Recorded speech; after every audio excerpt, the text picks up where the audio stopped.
information back. Or tarot cards, that's a form of divination. What's happening with me? Where's my future going to go? Who's in charge of my life? Because it sure shit isn't me. You know, this is all part of divination. Now, I think that if we could somehow cross interrogation with divination, we'd be doing good. For example, if we could get someone to channel a spirit into, you know, some, you know, race trader person who throws in with the, you know, demonic sects or whatever, we could, you know, get, you know, the spirit into them, you know, and then ask them questions, you know, with a little bit of force compliance. But unfortunately, you know, there are certain laws that exist that, you know, don't make that legal. And again, law enforcement gets really upset when you're walking around with the USB talking about demons. So you can't really be doing that. So you're kind of limited to like runes, tarot cards, that kind of thing. But it is useful and is something that you can keep in the toolbox. I don't pull it out of the toolbox much because frankly, it's kind of like reading your horoscope. To some degree, you're like, well, it doesn't really tell me about anything that's going to happen. But it is something with the right kind of person, with the right kind of guy doing it, you can get some pretty accurate information. So, I'm here with Susie Francis. And she's a witch. Yeah. Now, what does that mean exactly? I'm a white witch. Okay. I'm a white witch. I'm a Wiccan. Okay. I believe in the 3 rules. Which are? Which are, number 1, whatever you do comes back to you threefold. Right. Never do anything to hurt or harm anyone else. Right. And never do anything to hurt or harm yourself. Okay. Okay, so, but past, you know, that whole, you know, esoteric, be cool with things. Yeah, I mean, you guys generally do the magic thing. Magic stuff is good. Yeah, so you do the whole conjuration kind of thing. Not so much conjuration, but a lot of mental power and a lot of mental strength goes into ruling my world. Okay, so we're talking about, what I'm getting at here is you guys have some kind of contact through one way or another with the supernatural world. Yeah, a simpler way of putting it is the Force. Okay, but so that's the whole Jedi thing. But generally, we're talking about stuff not accepted by science. That's right. They don't accept what I do. Okay, now what I got here is I got this idea because the Wogs in my world, see, we're going after the supernatural. That's the plan here. And in order for me to make this happen, is I'm going to be well, I've come up with this idea to see if there's something out there. Like, if I have a box and I know that it's going to do something, if I press the button, the only way you can find out what it does is to press the button and you watch what happens. Right. So I've got I made this sort of a bomb that I want to let go. And hear me out. It's called Operation Ghost Dance. And what we're going to do is we're going to take, on a certain date, now I've got to go down and talk to my buddy to get a proper celestial date, but I want your opinion of what you think this could do as a ritual. Okay? Okay. Okay. On a certain date, which will be chosen later, okay? But it'll be a date having to do with celestial alignment, okay? Right. I'm going to get everyone who's a Wog, and this is anyone who wants to participate in this, and this is probably, I'm aiming, the number I'm working with is 1,000 people worldwide. Okay. Okay. So I've got a minimum. Okay, so we're going with minimums of 1,000. Could be 10,000, could be 30,000, but we're going with minimums here. Okay. Okay. So we got 10,000 people, and I'm going to get them all to make themselves a circle of protection, a circle, and a star. Okay, inside on a bed sheet or something that they can lay down as a mat to create, you know, some kind of space for themselves. Okay. A pentagram. Yeah, exactly. But you know, to work as a shielding, as a power focus mechanism, because apparently the books I've read that's what they do.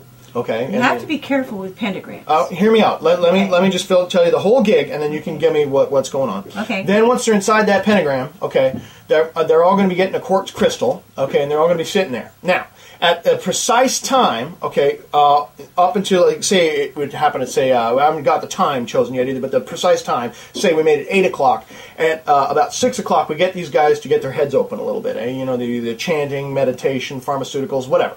They're going to get their brains opened up. And then at about 8 o'clock, I'm going to broadcast an MK Ultra modified transmission through the internet to a set of headphones that all of these people that are in this cumulative, at that exact moment in time, synchronized all over the planet. I'm going to have all these guys getting this transmission and the whole focus of the transmission is to awaken the mundane. It's to awaken all latent powers inside the mind. Now, I don't know what power is going to be awakened, but it's going to turn on your head. Okay. And I'm not done. Okay. And then there's no electrical power going to be used. It's all going to be, there's just going to be lights. I was thinking about having a symbol that they might focus on, but we may not use that. And then after they do the, I think it's like 90 minutes is the MK Ultra programming CD that I have.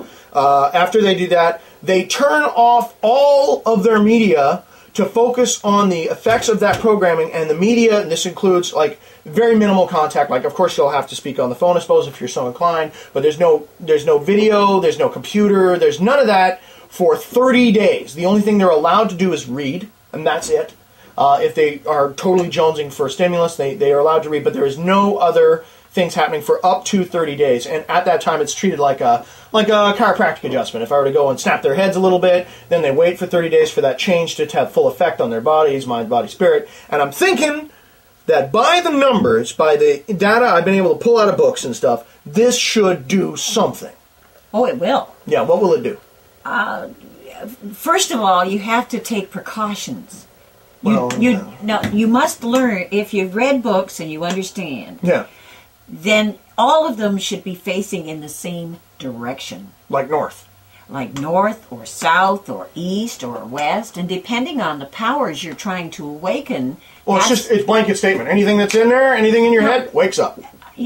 There are so many things in there. Yeah, I know. You've got to be careful. Why? That you don't awaken something that is totally evil rather than totally good. But it'll be something. We'll have evidence of the supernatural right there. I know. What are you going to do when you awaken this evil being? Well, that's if we awaken one. I guess we'll deal with it then. No, it's not a case of if, it's when. Why? Because that's the rules. What rules? The basic rules of anything you do with your mind, your heart, your soul, your whole being. Everybody has good and bad in them. Yeah. Be careful you don't awaken the bad. Well, why though? I mean, well, look at the world. Because the bad will destroy. The good will help create and protect. All right, so you're saying that if I do this, what's the threat here? The threat is that they could turn into an army, if you say a minimum of 1,000 people, right, will suddenly turn around and destroy whatever's within their range. That'd be something. Yes, but then you would be responsible for creating... No, I'm just doing an experiment over here. Oh, no. You must, everyone has to take, in my religion of Wicca, you take responsibility for all your actions. Therefore, so that's some heavy stuff on me. That is heavy stuff on you. Well, I'm willing to risk that. I'm here to tell you, I'm willing to risk that. May I make a suggestion? Yeah, I like the thing about facing north, though. That's facing north is a safe direction. Oh, well, we don't really want safe. What's the unsafe No, direction? I'm saying safe mentally. What's an unsafe mental direction?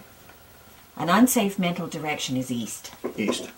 Okay, what if they all... Then there are certain power points around the planet. Say we pick... One is Stonehenge, another one is down in California. How about Glastonbury Tor? What if I got everybody in the world to focus on... Yes, Glastonbury Tor is a great direction because I'm sure that the fairies would love it.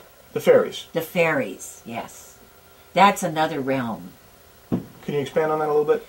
Have you ever been doing something and noticed something out of the corner of your eye and then when you turned it wasn't there? Yeah. That's a fairy. So we got this fairy thing.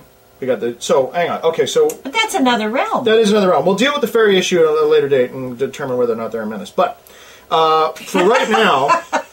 well, no, I mean, you're telling me I got these things running around my house, so I'm not going to be into that. Can you trap them? No. There's got to be ways to trap them. But you can ask them to leave. Well, they were banished. You said that before. You can banish them. You can ask them to leave. Didn't the church trap them and kill them and stuff like that? The church tried to. Did they reach any success? The only way they managed to stop fairies from being around was they taught people that they were non-existent. Oh, okay. So that's like the whole power of belief thing. That's right. The power of belief. So even... So if you open a door with all your people... Some of the things they may find that they realize and recognize and see will be fairies.